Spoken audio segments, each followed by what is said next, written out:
Hey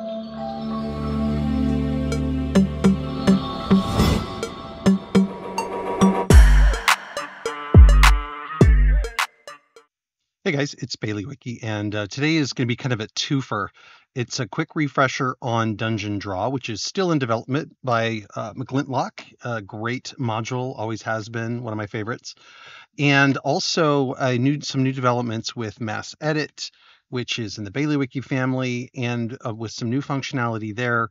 If you've ever used something like Dungeondraft, which is an actual mapping tool, we're going to show you how to bring a bunch of Dungeondraft functionality directly into Foundry. So check this out. Let's start by using Dungeondraft and creating some rooms. So let's create that. We'll create some hallways.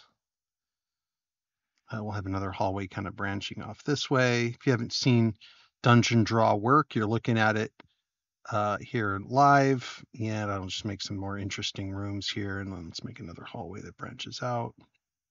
And we'll do like a circular room. There's a ton of different kinds of rooms and drawing types that you can create, but we'll be good with this for right now. Okay, so there's our dungeon. Now we're going to go into our settings here and come into our themes. And I've got this custom theme. We're going to pick that. You can see it's going to change everything to that custom theme. By the way, you can get this custom theme for free. I'm going to put the instructions in the theme itself in the video description here. I won't go into how to import custom themes though. And we'll drop a test token here. In fact, we'll drop a couple of them.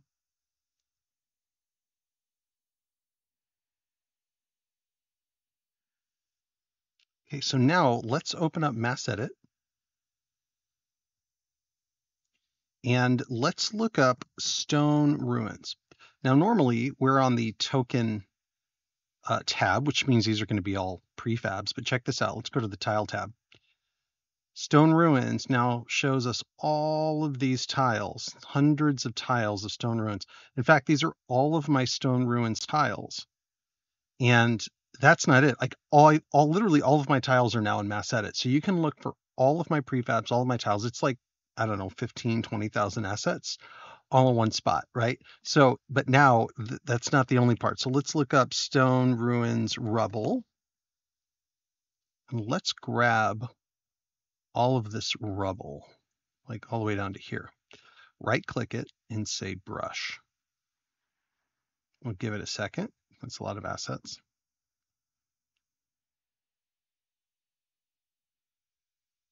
Now don't worry, I'm going to show you my assets, but I'm going to show you how to get any assets that you have into Mass Edit.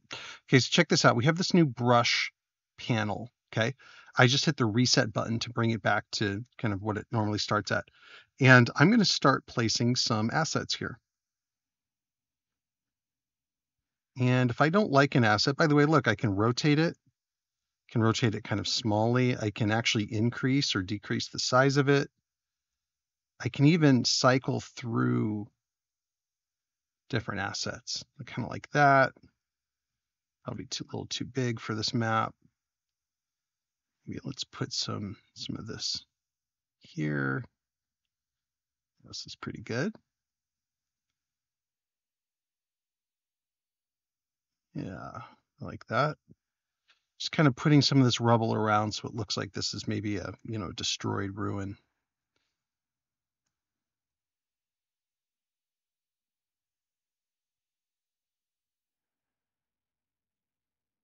That piece of floor just sitting there like that. Okay, now let's grab some statues. Just some fallen, broken statues.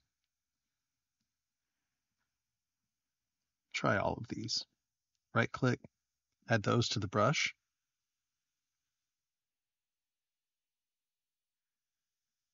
Okay, now we're going to play around with our scale a little bit. We're going to have these rotate, maybe even rotate quite a bit. Okay. And let's bring our scale down. I want these to be smaller. Okay, now we can start putting some of our statues around.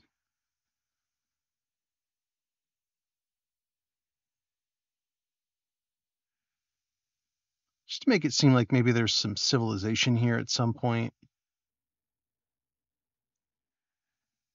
Maybe that one was broken in pieces. Okay, that's good. And now let's look up this guy here. We'll just drag this onto the screen.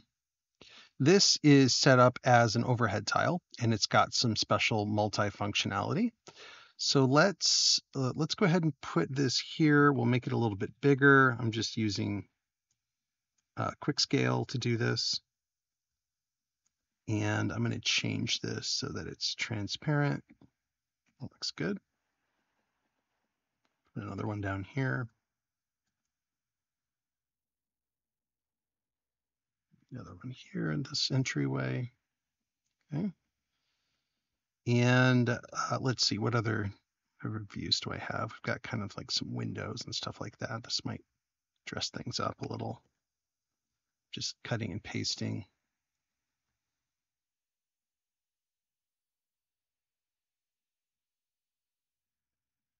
Okay, it's pretty good. Let's try one more. Got like arrow slits. Let's just try a regular door. Maybe this door is going to lead out of the dungeon. So I'll put that right here. Like that.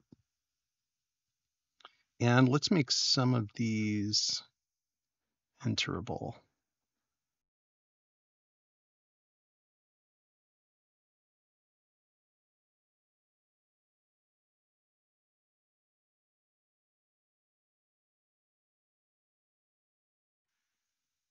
Okay, let's go back to our prefabs and let's look for some torches.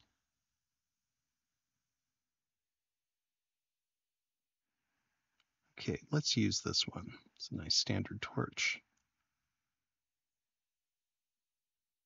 Looks good.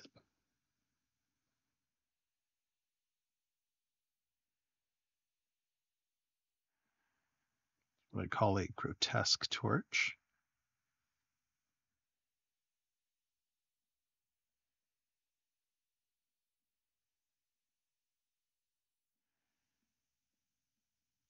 And I don't know, let's see what might be missing here.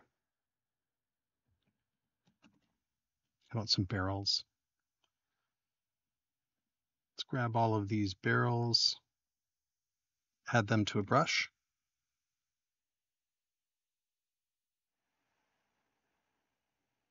And let's keep the rotation. See how the scale looks. I want to scale these down a little bit.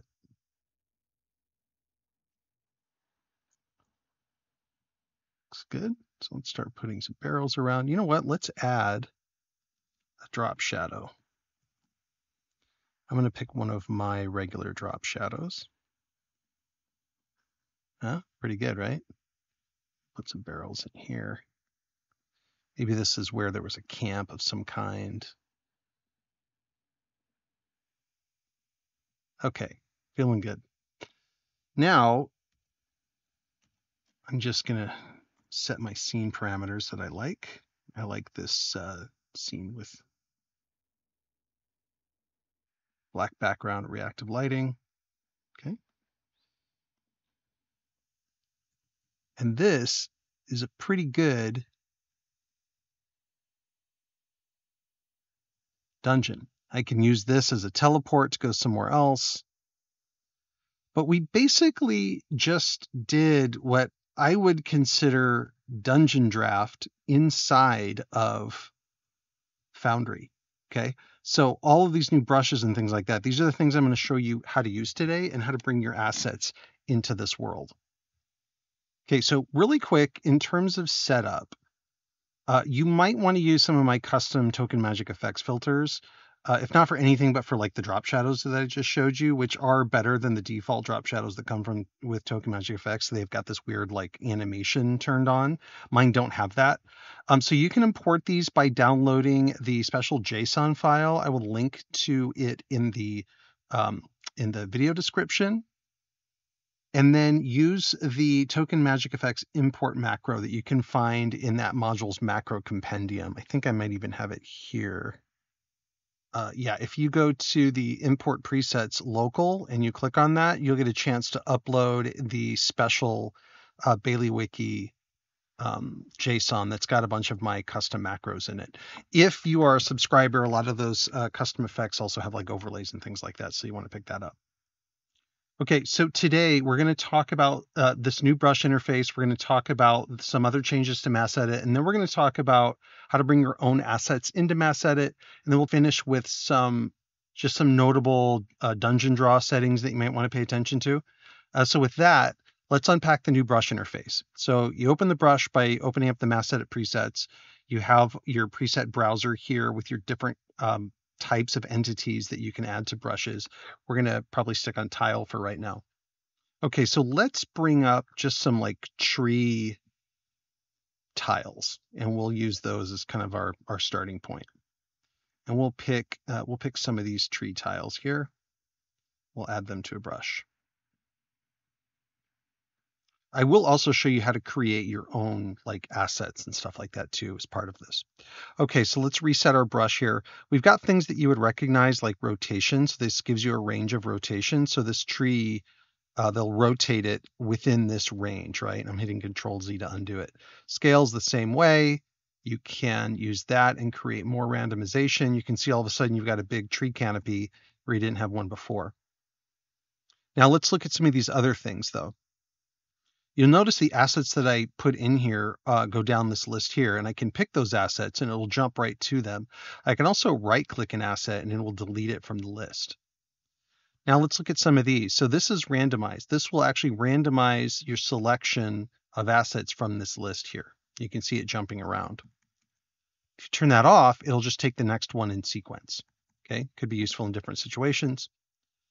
Now you also have this lock that will lock it if you found an asset that you really like and you just want to like spam that around. Like if I want this tree to look like it's made of the same material, for example, I might lock it to this particular tree asset. I'm still randomizing it, but now it's locked. You can also use the spam or spawn multiple placeables. This is only useful if you created like a composite, like where if I took a bunch of these assets and I grabbed all of them and I moved all of them into here to create a preset, I could then spawn these again as this complete set using that tool. Snap to grid can be helpful if you're using prefabs. You might want to snap to grid, especially if they're like buildings, because those care, whether you're snapped to a grid or not. But for the most part, you can leave it turned off and you can get just, really precise in where you put things.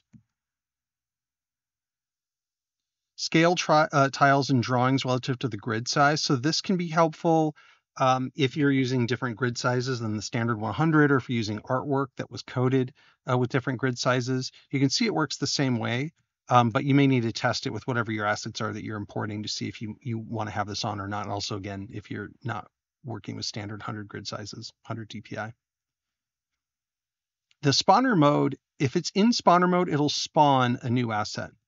If it's not in spawner mode, it will paint the asset onto something else. So this is another tile. I can actually hit it and I've changed it to this now. So you can use this to alter tiles that you've already placed. It's just like the old mode that you saw in probably my last video where it was a yellow or a green paintbrush. That's what that does. And then this is really nice. It's an eraser tool. It just lets you erase, anything you want just by hovering over it and clicking erase. It can be super helpful. Now you've got these extra fields here, right? So this one, don't worry about that for a second. This field, let's say we change this to kind of this sort of gray or kind of earthy color, right? And I start painting these down. It's actually coloring these pieces. Probably easier if I show you using some ruins. Let's bring up some stone ruins. And let's just bring up some more rubble.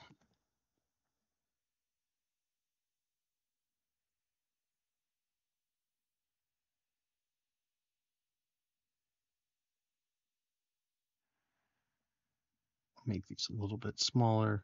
Oops, make this one a little bit tighter. And you'll notice that the rubble is painted with that tint. So what does this FX do?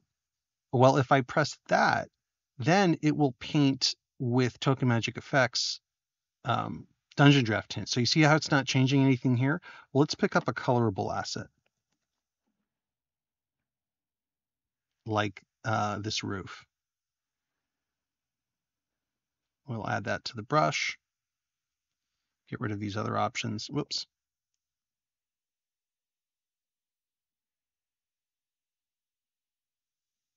Okay, now when we place it, because it's got red pixels in the asset itself, it'll only change the red pixels to this color. So if you have assets like I've got, like this bistro table, and you want to make it, green, you can do that. Oops, forgot to add this to the brush.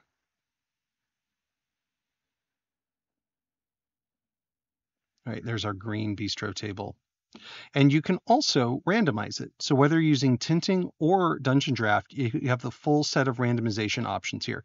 You can actually even use discrete colors. So if you only want to just show like, red and blue, you can do that. Here's red. We'll have this color be blue.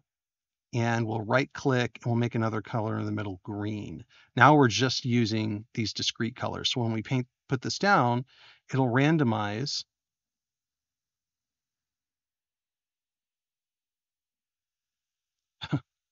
It doesn't feel so random, but finally it eventually randomizes to the colors that we're trying to place. Okay.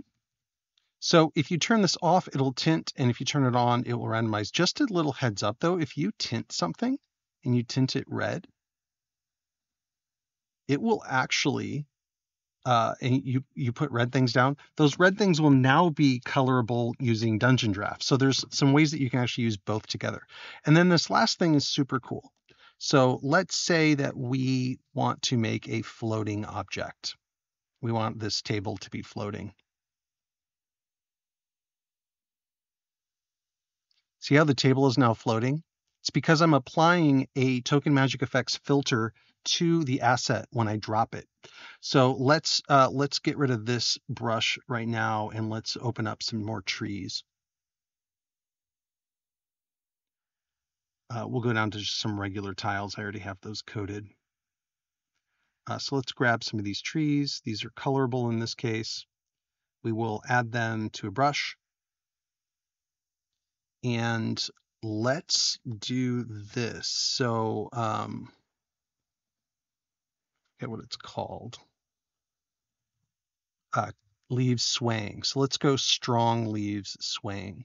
Let's use Dungeondraft, and let's come down here and let's just make this various forms of green.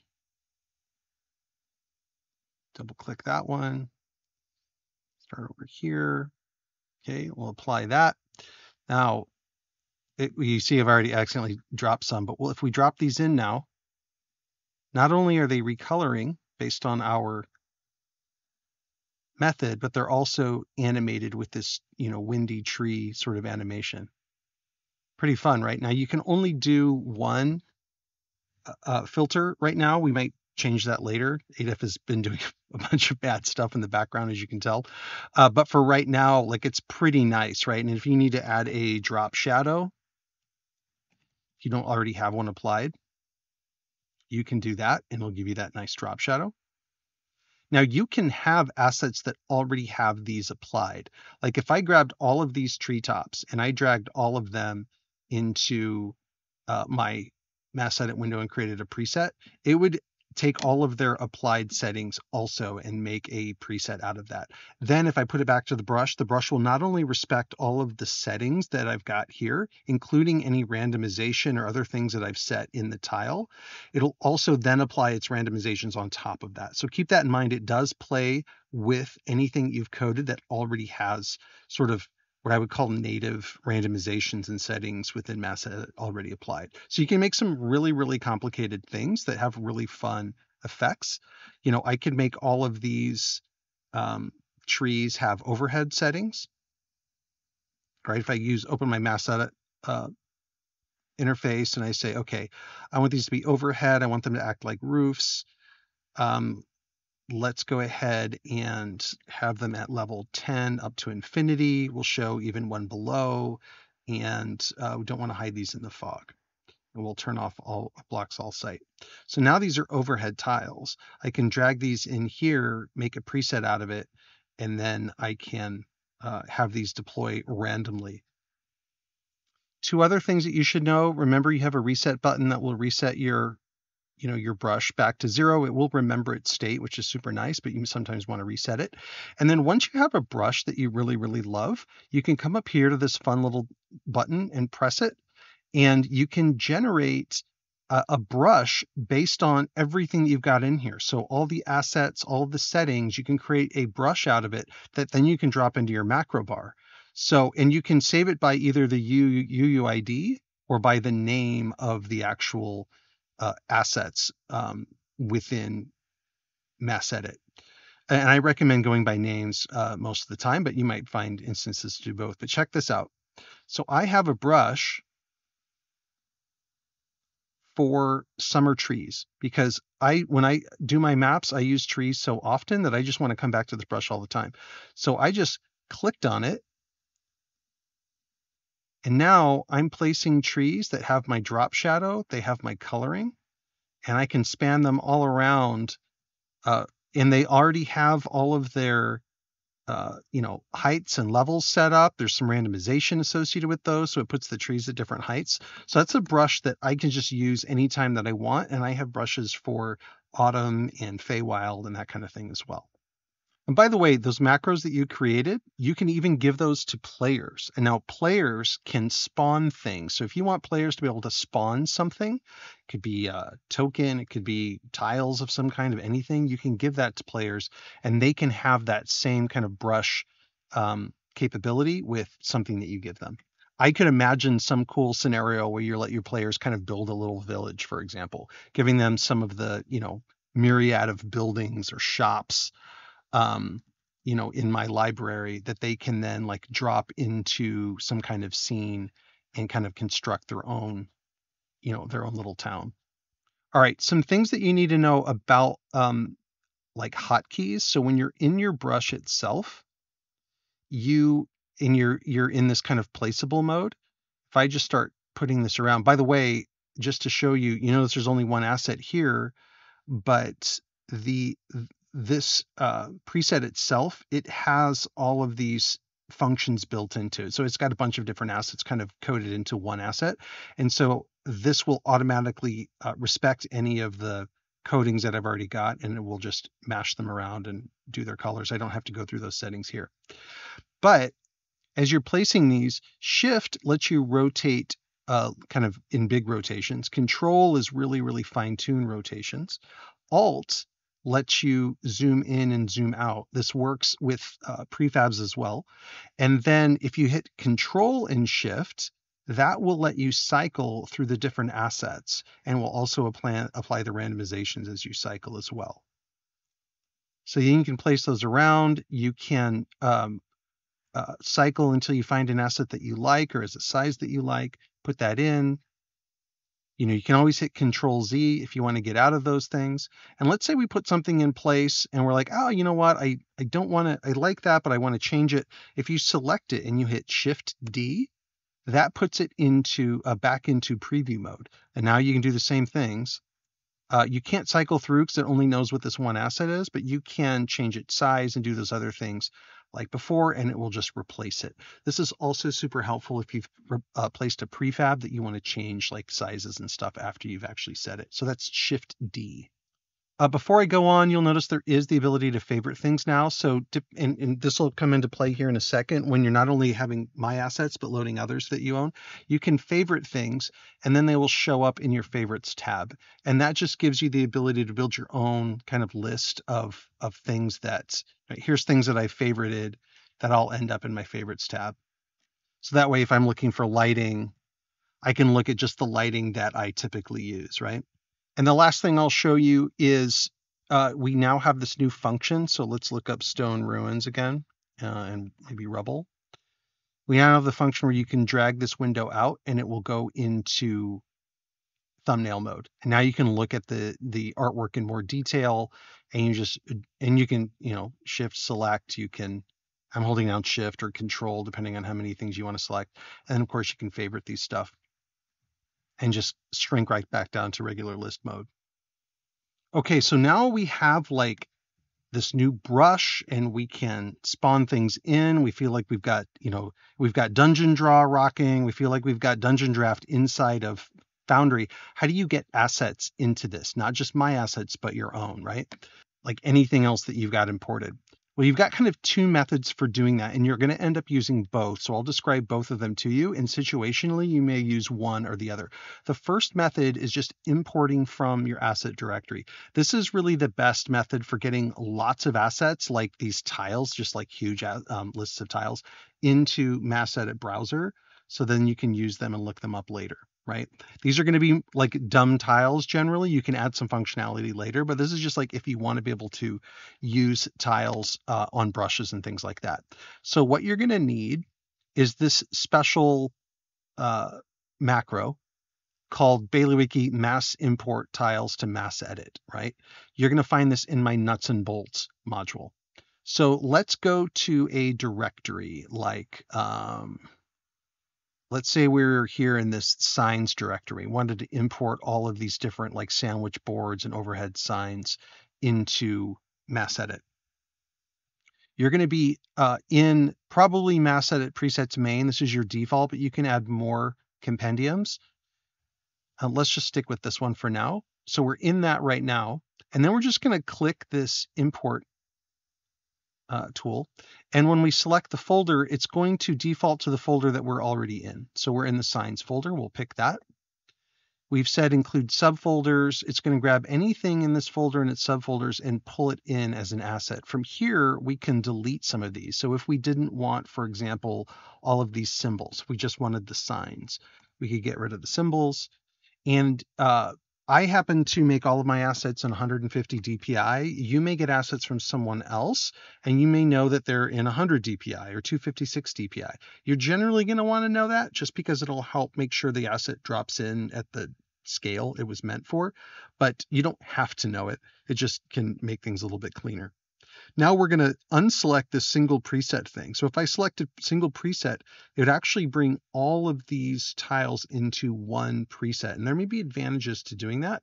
In this case, I'm going to say I just want to bring the tiles in sort of natively so I can see them all, I can browse them all, things like that.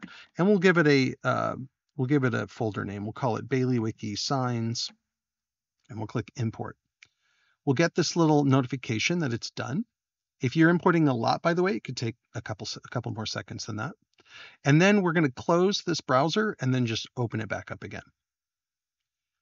And what we should see is our new folder, Bailiwiki Signs, and here's all of our assets in there. So in this way, using this function, you can really import a ton of stuff right off the bat, and then you can move it around. I can create another one, and this is like, hanging signs. This is just, I might want to be in alphabetical order. It's just going to show up for tiles, so I'll create that. And then I'll grab all my hanging signs by holding Control, and I will drag those into the hanging signs folder. And that's how you can further sort of differentiate these things. And then maybe this one I'm going to edit, and I'll say this is, sandwich board signs. Makes sense? And then you can drag folders within folders and all that good stuff. Okay. So that's method one. Method two is you can actually import the items from a scene. So you might find it easier to use this if you want to apply like a lot of effects and make things like really interesting. Like when you saw like all of my, I'll just show you some of these towers. I have this tower, these different types of towers where you can just drag them onto a scene.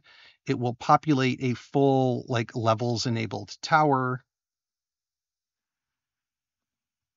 I'll just show you what that looks like. So there's the first level, second level, and it goes up till eventually you've got the tower roof. Tower roof itself has, you can change the style, you can recolor it. So there's like these really flexible towers, right?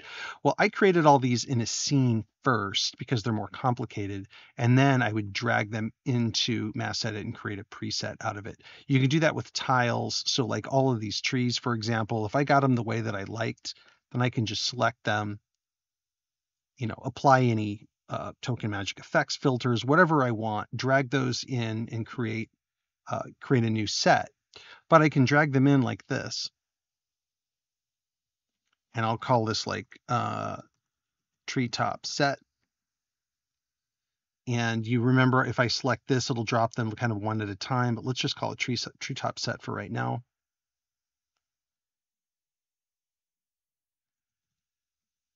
Okay, there's our set. We'll add it to a brush. And you can see this is the same grouping as when I dropped it in because I have my grouping turned on. If I turn that off, then it just treats these like random pieces, right? So I can hit Control and Shift, hold down Control and Shift, and just mouse wheel through all the different options, and it will place those options separately. So this is two different ways to add things, and you may find yourself using both. I use both. In my library, I've got both in use.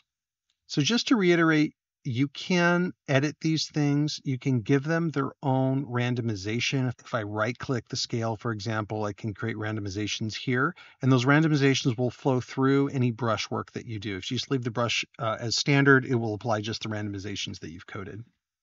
So once I make this, maybe I add some tags like vegetation, foliage,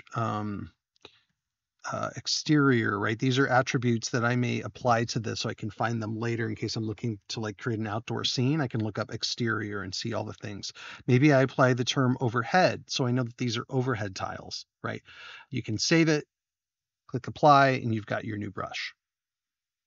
And you can come back in here anytime, go to edit, change all those settings, make a bunch of changes, even change your tags.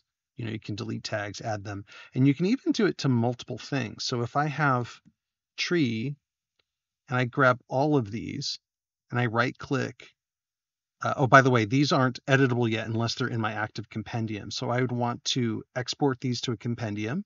In this case, I'll bring them into my mass edit compendium. And then once they're there, I can select multiple, click edit, and I can remove tags from all of them. I can add certain tags to all of them. I can change some of these parameters across all of them all at once. It's super, super flexible to make all this stuff work. So just to show you the kinds of things you can make, this city scene, I have a design with me video that you can watch. It took me 8 minutes to make it. And it's just full of these presets, prefabs, colorized. Some of these buildings are real, like this one, so you can go inside of it. It's got all of the lighting, everything that makes the scene what it is. And I just used mass edit to literally put all of this stuff in here in about 8 minutes. When you drop your players in, we've got an awesome scene that took like no time to build. That's got all of these cool things in it that we can explore. I mean, these little bistro tables, and it was all just like lightning fast, right? We've got animated flags. And you just watch my design with me video and you can see how it came together. But I just cranked through a bunch of these city street scenes in like no time at all. So some caveats. One, try not to put everything into one giant compendium. If you have a lot of stuff, like just to kind of show you, go to my everything tab. Down here in my compendiums, I've got a number of compendiums. This is where all my prefabs are, my tile sets. So just for performance reasons, you might play around with just creating multiple compendiums and putting things into different buckets. Remember, they're all searchable in one place, so it doesn't really matter how many compendiums you have, but you can create them all with mass edit and distribute all your resources across them. Maybe you do it by artist, maybe you do it by some other way. The second thing is be careful about placing too many tiles. Like I'm not going to like grab a coin and then create a pile of coins in my scene. Every tile is going to require resources. Okay. So which comes to my next point is once you've created your scene like this one, you can use Ripper's media optimizer to actually take all the background tiles and move them into one single image and make this a super, super efficient scene. Okay. Okay, the second thing is, does this replace Dungeondraft? Well, kind of, not really. If you use Dungeondraft very, very simply to create very simple maps, this might replace that. It's not going to be as much control and functionality as you're used to using with Dungeondraft, but I mean, you can do a lot. You saw what I did with the sample scene of the ruins. Like, it's pretty fast to create simple, pretty compelling things if you have the right assets loaded into Foundry. Dungeondraft though is still it's a mapping tool, right? And it's great for building detailed backgrounds and then bringing those backgrounds into Foundry. It's great for building, detailed prefabs and tiles like homes and houses and roofs and bringing those in as tiles into Foundry, and then using tools like Mass Edit and Dungeon Draw to be able to take all those things like a palette and put it together within Foundry based on what kind of story that you're trying to tell. But as we've got more of this stuff developed, I think the two, Foundry and Dungeondraft, working together with these tools like the paintbrush and Dungeon Draw, it really merges the lines of those two, and it lets you move from one to the other really fluidly because you're using the same mechanics in one as you're used to using in the other. You just might be making assets in Dungeondraft and actually manipulating and placing them after the fact here in Foundry. I did tell you we would talk just a little bit about settings. So if we go into our settings for Dungeon Draw, you'll notice that there's only a few to actually even worry about, but you can actually turn off Make Foundry Walls. You may want to use Dungeon Draw, but not make walls. You may want to just use it for mapping and like laying out areas and like grassy areas versus, walkways and things like that. So you can turn this off and not actually make Foundry walls appear. And there's a bunch of good reasons to do that, especially if you're going to go outside of dungeons and you're going to create other kinds of maps. So just keep that in mind. And with that, I hope you guys enjoyed this. I hope it gives you some inspiration on how you can start using your assets differently inside of Foundry. And you can make stuff like this that is entirely tile based. Now, if you're a subscriber to me, it's never been easier to like find all my stuff. Like it's literally just all in one place. Like you can look up, bodies, and you have bodies that you can, drag out to a scene.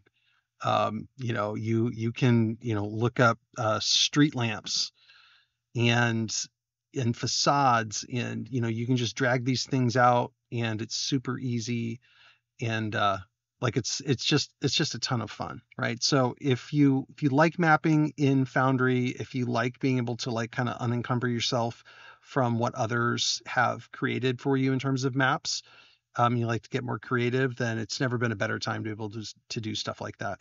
So with that, I hope you guys enjoyed it. Let me know in the comments if there's anything you want me to go back and clear up or clarify or whatever.